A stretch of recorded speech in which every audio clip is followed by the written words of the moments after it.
Hey guys, welcome to my YouTube channel. Today I have another video of a third grade teacher who is willing to share their tips and tricks with you. Her name is Jackie, and her and I met at Malone University doing our undergrad together. And she is one of the sweetest people that I have met there. So here are her. I'm Jacqueline Canonico, and I teach third grade in Ohio. I really enjoy third grade. The way that my district teaches third grade is we are compartmentalized. So we are a team of 4 teachers, and 2 of us teach language arts and social studies, and 2 of us teach math and science. So the 2 of us that teach language arts and social studies, we plan together, and the 2 that teach math and science plan together. But then I share students with one of the math and science teachers. It's not always been that way. I have taught every subject in third grade in the 11 years that I've taught in the same district. And as far as how and why I chose third grade, third grade wasn't really on my radar when I was in college. I was leaning more towards kindergarten, first grade, and I had done all of my field experiences in kindergarten, first grade, and 1 in second, and I hadn't done any third. And then student teaching came around, and I was placed in a third grade classroom and absolutely loved it.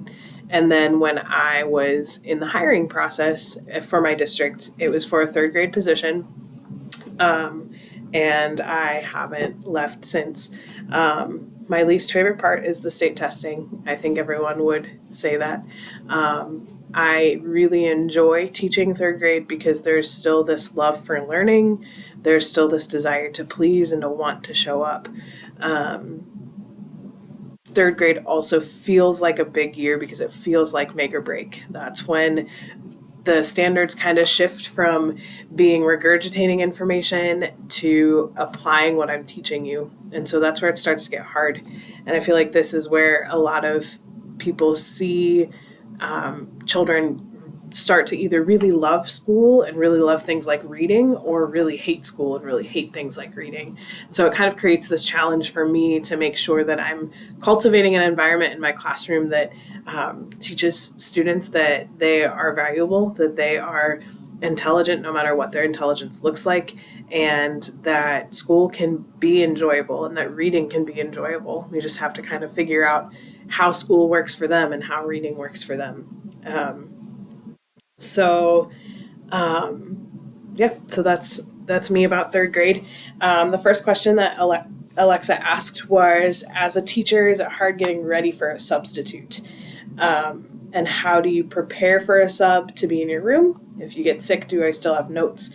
And do I have emergency plans? So to prepare for my sub, typically what will happen at the beginning of every school year, I kind of start my template of sub plans. So in this template of sub plans, I way over plan, I way over explain. A college professor once told us, you need to write your plan so that anyone could step into your room and take over your classroom, even if they don't have an education background. And I took that to heart. But also, I don't want there to be any questions for the person who's taking over, taking care of my students for the day. And so I'd rather give too much information than not enough.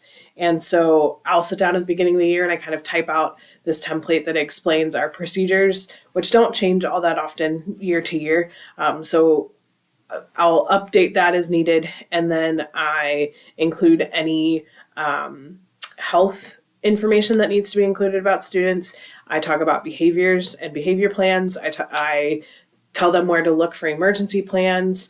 All of those things I tell them. I leave extension numbers for who to call in the office for different circumstances. And I tell them who are some students who might need some extra support, who are some students that they can lean on and ask for support, who are staff members that they could get a hold of if they had questions.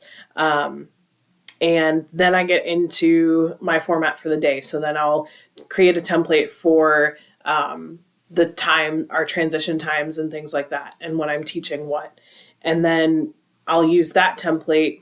I keep it in Google Docs. I use that template to type up my plans for any time that I'm absent after that.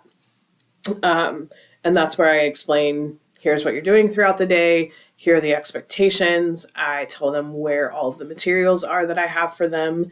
And as far as when I get sick, no, I don't have emergency plans yet. That is a goal. I say yet. It's kind of funny because I've been teaching for 11 years, so you would think by now I would have them.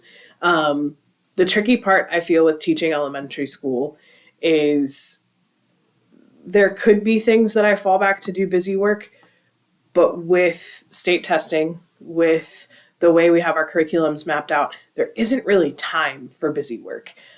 So a lot of the times I'll try and leave something simple like our social studies lesson for a sub instead of having them dive into the intricacies of our language arts curriculum. However, to have an emergency plan for that is difficult because we're constantly moving into different parts of the curriculum or progressing through the curriculum as the year goes. And so oftentimes when I'm sick, what that will look like is I will take my computer home with me and I will make sure that materials are out somewhere where people can get them. And then I take my computer home with me and type up my plans from home and I email them to a coworker. And it's the coworker that I share students with. So she and I kind of do that for each other. If she gets sick and it has an emergency pop up that she wasn't expecting, she will email me files to print for her and let me know what I'll need set out for her sub and vice versa.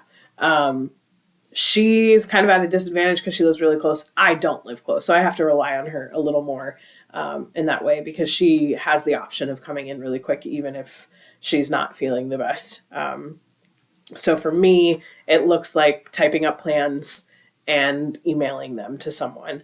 In the future, as my family grows, I will probably have a need to create emergency plans that I can just have set in a folder on my desk at any given moment so that if I have a kiddo get sick and I don't have the time to put together a plan, then I have that. So for me, no, I don't have emergency plans. I just take them and work on them at home.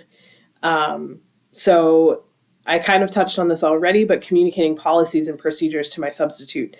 Our district, our building, our elementary building, has created subfolders that each of us keep in our classroom.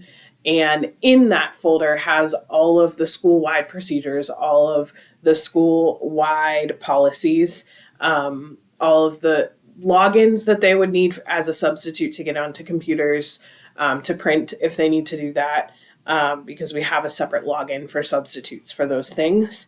And that's all in this binder that has a table of contents in the front and it's color coded so they can look at it. And then it leaves spots for us teachers to fill in our seating charts, and our 504 plans, IEP plans, medical plans as well.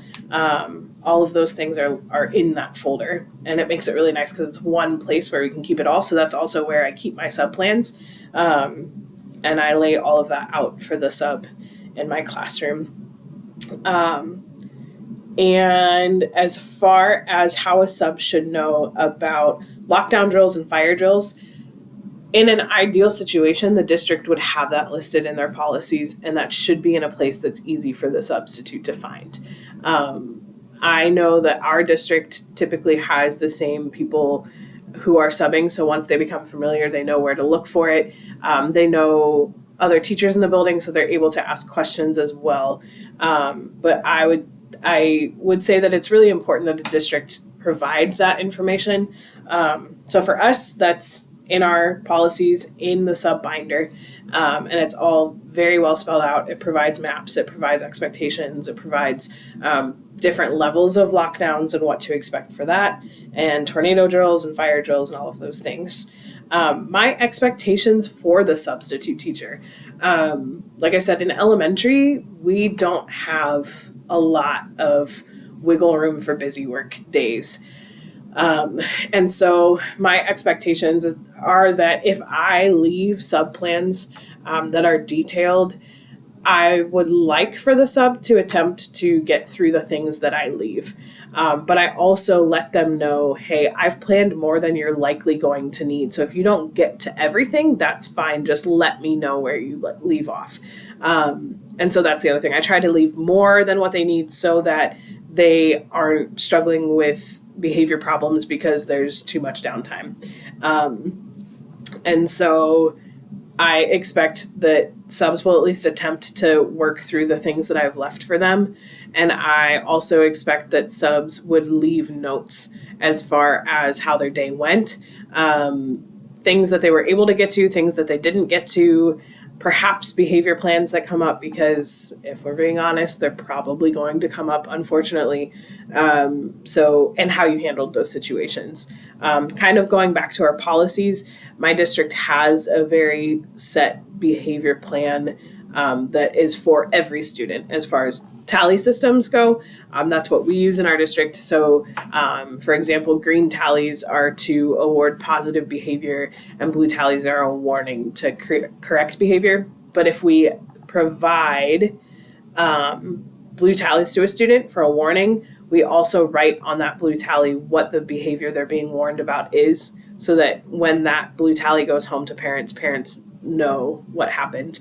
I also expect my sub to explain, here's why I gave this blue tally and here's how the student took that information, just so I have as much information as I need when I go to talk to that student about their day with the sub. And how can subs manage students effectively, especially when students may test your boundaries? This can be a tricky question. Because everyone's behavior management can be different and should be different because it reflects you as a person and the way that you build relationship with people and with students. A couple things that I think would be helpful for subs to know is that most teachers expect that their students are going to behave for the sub better than they do for themselves. And I personally always frame it as, please help this person. They're new to our classroom. Make sure that you welcome them in the same way that I would welcome them into our room. Things that I've seen work before from substitutes is kind of having their own idea of how to manage behaviors and their own trick, if you will, on how to best manage. So a friend of mine who often subs, she has a background in education, so she's got some behavior management skills up her sleeve. Something that she does is she brings a clicker with her that she just bought on Amazon. And she has told the students every time she sees or hears something positive or sees or hears someone on task, she's going to click this clicker. And it's so the students can hear the noise. And then if they get to so many clicks in the class period, there will be a reward for them. And that's been something that she's had great success with. I know my students, when she subbed for my class, my students have absolutely loved that. And they always ask her when they see her, oh, did you bring the clicker today? And that helps them to stay engaged. So having your own type of behavior management kind of up your sleeve that you can use that's unique to you would be helpful, especially if you are consistently subbing in a district, because then those students in that building will get to know you and they'll know what to expect. So another thing that I would say is important when it comes to managing students is be consistent. So however you are managing students when you get into that classroom, make sure it stays consistent throughout the day so that they know what to expect. And if you're with that class multiple days, keep it the same throughout that time. Obviously, if there are things that you are bettering or improving on, please do those things, but just make sure that you are staying as consistent as possible with them. And tips for subs when it comes to following lesson plans. For my personal class, like I said, I give more information than what is needed. So a tip for following those would be make sure you have time before the students get there to read over the notes and to mark them up so that you know what to expect. And to mark up maybe things that you would word differently or things of that nature. And then also look over the materials that are laid out before the students get there, just so that you are familiar with them. And I have colleagues whose plans are not as detailed as mine, but are still just as effective. So same thing, like I would just make sure you have time to go over the notes, make sure you have time to go over the materials that they're asking you to cover, and introduce yourself to somebody on their team so that if you have questions, you know at least one person's name that you could go to. So I would suggest you in following lesson plans and teaching what materials are laid out for you. I would just make sure too that you don't wait for someone to introduce themselves to you, that you would find someone on the team or on staff that you can introduce yourself to and have that person in case you have questions of how to get to something, because chances are they know, and if they don't, they know someone who would. Anything that I wish subs knew or understood better about the teaching profession before stepping into the role. A big thing would be, remember that these are children. They are, like, depending on which age you're stepping into, they're not going to have perfect behaviors as much as we want them to, and as much as we hope that they would behave for you in the ways that we've asked them to. Chances are you are a new face. You are not someone that they have met before, and it is unexpected for them. And one of the biggest lessons I've learned is that when things are unexpected for students, no matter the age, that's when those behaviors come out. So sometimes you'll have students who are afraid of disappointing someone or are afraid of a consequence, and so they are right at the edge of their seat the whole time, doing everything that you've asked. And then you have other students and other friends who perhaps trauma is a part of their background, or perhaps they just don't do well with change or with inconsistencies, no matter how small. And no matter how much we prepare them, they're going to struggle. So don't take that personally. Know that that's not a you thing, that's a them thing, and that's something that we work on with them day in and day out. Chances are, if you are seeing behaviors, we see those behaviors too, and we are aware, and we are doing our best to manage those. Something else I would say too is that in my 11 years teaching, I've seen a shift. And I would say when I started teaching, there was a need for us to be parents to students.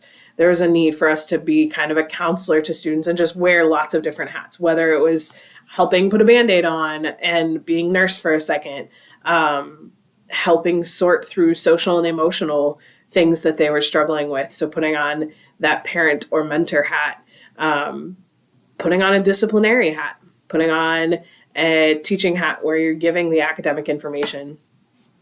I would say that I've seen the shift to teachers being more relied on for social and emotional needs.